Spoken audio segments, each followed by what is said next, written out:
माता पिता अपने बच्चों का एक बेहतर भविष्य बनाने के लिए उन्हें एक अनजान शहर में ही नहीं भेजते हैं, बल्कि उनके ऊपर ढेरों सारे पैसे भी खर्च करते हैं। लेकिन वहीं पे कुछ बच्चे जब खुला आसमान देखते हैं, हवा में उड़ने लगते हैं। इससे पहले कि वो होश में आए तब तक काफ़ी देर हो जाती है, जिसकी वजह से उन्हें कई तरह की परेशानियों का सामना भी करना पड़ जाता है। आज की कहानी में भी सेम कुछ ऐसी होता है।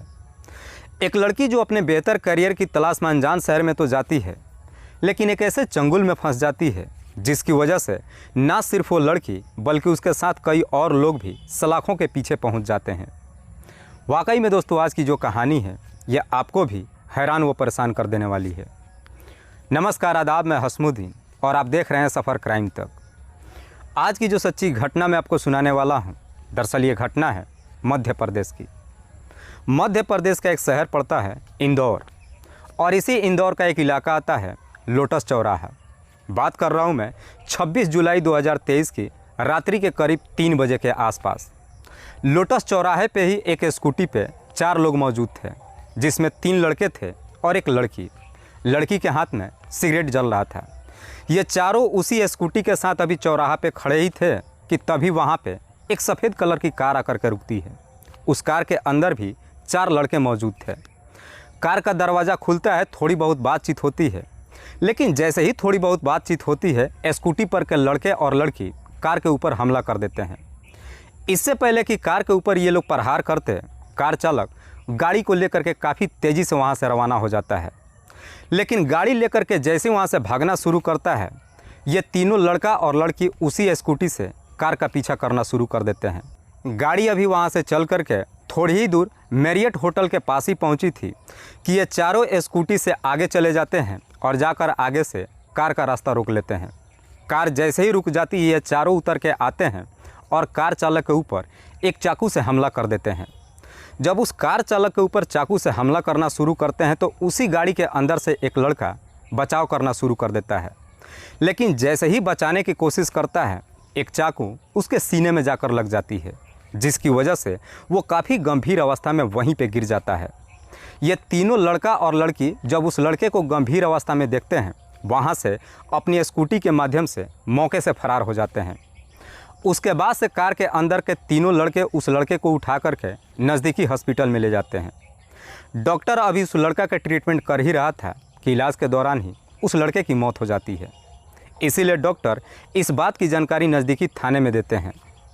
पुलिस को जैसे ही सूचना मिलती है, पुलिस अपने टीम के साथ हॉस्पिटल में पहुंचती है और फिर इस पूरे वारदात के बारे में उन तीनों लड़कों से पूछताछ करती है। तो उनमें से एक लड़का कहता है कि साहब, गाड़ी मैं ही चला रहा था, मेरा नाम रचित है। रचित, जिसकी उम्र है लगभग 26 से 27 साल के आसपास। रचित कहता है कि साहब, ये तीनों मेरे ही दोस्त हैं, जिसमें से एक का नाम है मोनू, दूसरे का नाम है हर्ष और तीसरे का नाम है रीति। जिस लड़के की मौत हुई थी उसका नाम है मोनू। पुलिस जब रचित से इस पूरी हत्या के बारे में पूछताछ करती है कि यह सब कब हुआ, कैसे हुआ और किसने किया, इस पर रचित कहता है कि साहब, हम लोग के ऊपर हमला तान्या कुशवाहा ने किया है। तान्या, जिसकी उम्र है लगभग 26 साल के आसपास। रचित कहता है कि साहब, तान्या मेरे ही कॉलेज में पढ़ती है, लेकिन तान्या ने जब हमारे ऊपर हमला किया था तो उसके साथ में उसके 3 और दोस्त भी थे, और उन तीनों को भी मैं अच्छे तरीके से जानता हूं, जिसमें से एक का नाम है अशोक ठाकुर, दूसरे का नाम है छोटू और तीसरे का नाम है मोहित। रचित जैसे इस तरह की बातें पुलिस वालों से कहता है तो पुलिस रचित के तहरीर पे नामजद मुकदमा दर्ज करती है और फिर इन चारों आरोपियों को तलाश करना शुरू करती है। पुलिस जब तीनों लड़कों के घर पे पहुंचती है तो मालूम चलता है कि तीनों अपना घर छोड़ करके ही नहीं फरार हो चुके हैं, बल्कि अपना अपना मोबाइल भी बंद कर रखे हैं। पुलिस अब तान्या की तलाश करना शुरू करती है। तान्या, जो मध्य प्रदेश के जिला धार के बरोड़ गांव की रहने वाली है। पुलिस जब तान्या के भी नंबर पर फ़ोन करती है तो उसका भी नंबर स्विच ऑफ बताने लगता है। इसीलिए पुलिस अब तान्या की तलाश में उसके गांव बरोड़ के लिए रवाना हो जाती है। लेकिन इससे पहले कि पुलिस तान्या के घर पर पहुँचती, आधे रास्ते में ही पुलिस को सूचना मिलता है कि तान्या ने कोर्ट में सरेंडर कर दिया है। पुलिस को जैसे ही सूचना मिल जाता है, पुलिस आधे रास्ते से वापस हो जाती है, सीधे कोर्ट में जाती है और तान्या को अपने रिमांड पे ले लेती है। पुलिस जब तान्या को लेकर के रिमांड पे थाने में पहुंचती है, तान्या से इस पूरे वारदात के बारे में पूछताछ करती है। पुलिस तानिया से पूछताछ करती है कि आखिरकार तुम लोगों ने मोनू की हत्या क्यों किया। इस पर तानिया कहती है कि साहब हम लोग मोनू की हत्या करना नहीं चाहते थे। लेकिन तानिया जब इस हत्या की पूरी कहानी बताती है तो वाकई में इसे सुनने के बाद किसी को भी अपने कानों पर यकीन ही नहीं होता है। तानिया जो कि धार जिले के बरोड़ गांव की रहने वाली है। तानिया के माता पिता अच्छा खासा पैसे वाले भी हैं। तानिया जब अपने इलाके से पढ़ाई कर लेती है तो एक नए करियर की तलाश में इंदौर शहर में आती है।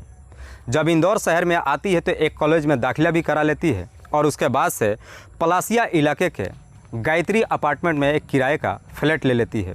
उसी में रहकर अपनी पढ़ाई करना शुरू कर देती है। तानिया जो देखने में जितनी ही खूबसूरत उतना ही काफ़ी स्मार्ट भी।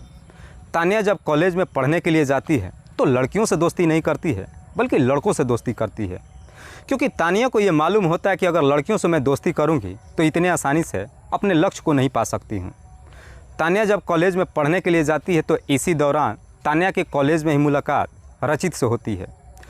तानिया और रचित की जब पहली बार मुलाकात होती है, पहले दोनों के बीच में दोस्ती होती है और फिर बातचीत करते करते दोनों के बीच में प्रेम प्रसंग शुरू हो जाता है।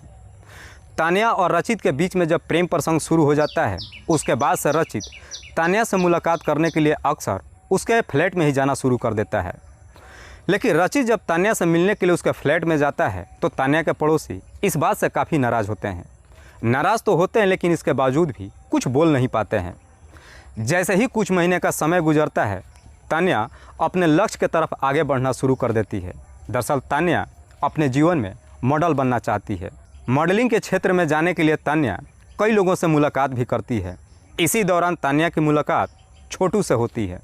छोटू जिसकी उम्र है लगभग 24 से 25 साल के आसपास, जो परदेसी इलाके का रहने वाला है। छोटू अपने इलाके का बहुत ही दबंग व्यक्ति है। उसके ऊपर पहले से ही 3 मुकदमे दर्ज है। छोटू का अपने इलाके में काफ़ी दबदबा भी है। तानिया और छोटू की जब मुलाकात होती है तो तानिया छोटू से कहती है कि मैं मॉडल क्षेत्र में जाना चाहती हूँ। लेकिन जैसे ही अपने लक्ष्य के बारे में छोटू से बताती है तो छोटू भी तानिया को झूठी दिलासा देते हुए कहता है कि मेरा ऐसे कई लोगों से जान पहचान है जो तुम्हारी मदद कर सकता है।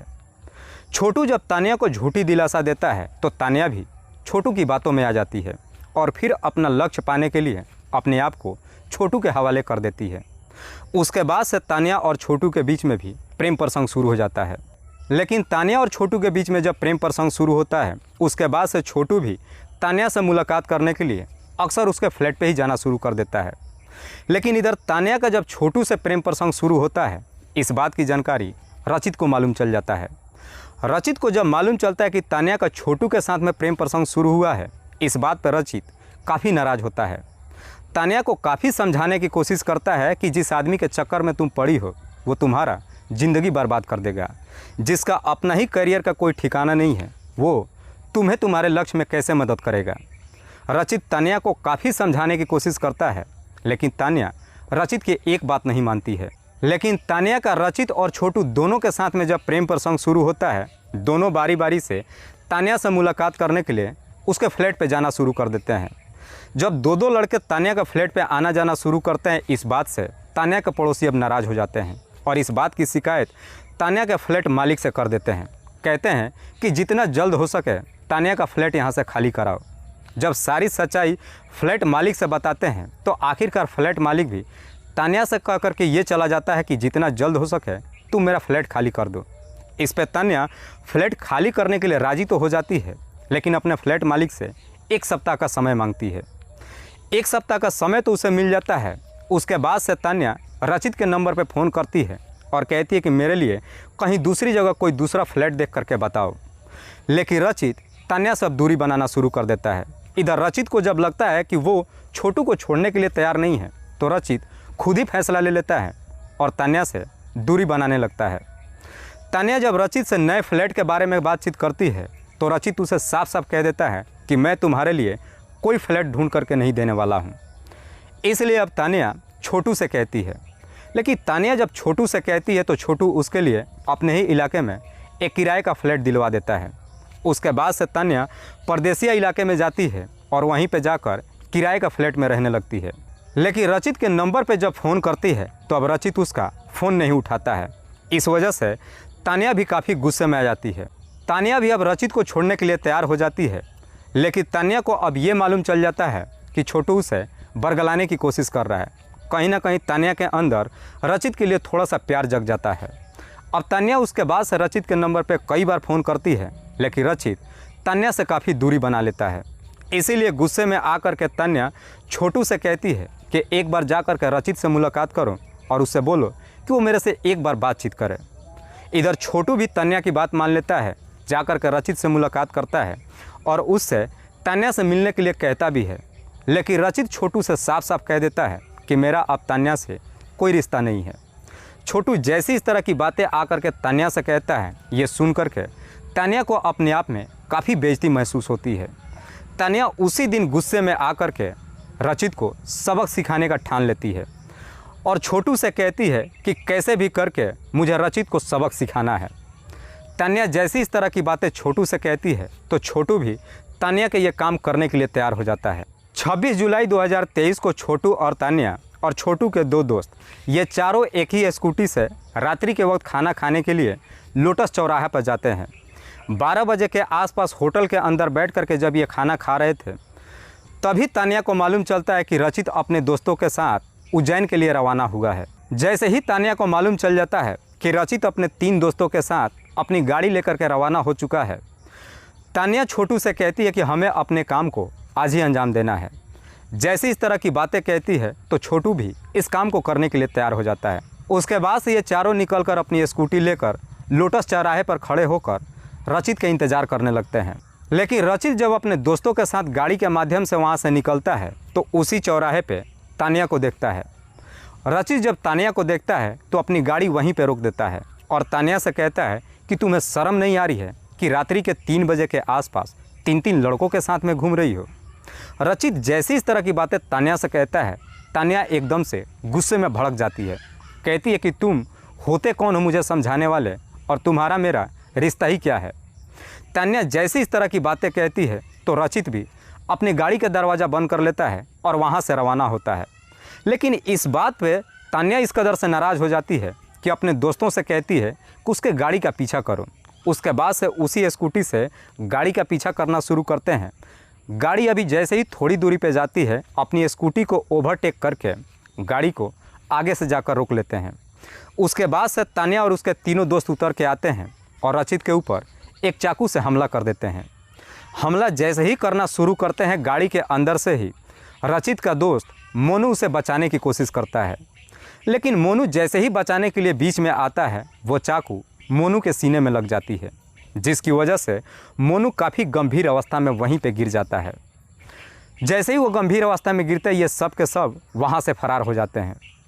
वाकई में तानिया जब ये पूरी कहानी पुलिस वालों को बताती है तो पुलिस तानिया के ही तहरीर पे उसके तीनों दोस्तों को तलाश करना शुरू करती है और बहुत जल्द ही उन तीनों को भी अपने कस्टडी में लेकर आती है। फिलहाल पुलिस ने इन चारों आरोपियों को अपने कस्टडी में लेकर इन सब पे गंभीर धाराओं में मुकदमा दर्ज करके जेल भेज दिया है। दोस्तों, इस घटना को सुनाने का उद्देश्य मुझे किसी को परेशान नहीं करना है, किसी को तकलीफ़ नहीं पहुंचाना है। बस आपको बताना है आप जहां भी रहें सुरक्षित रहें और अपनों का ख्याल रखें। तब तक के लिए जय हिंद, जय भारत।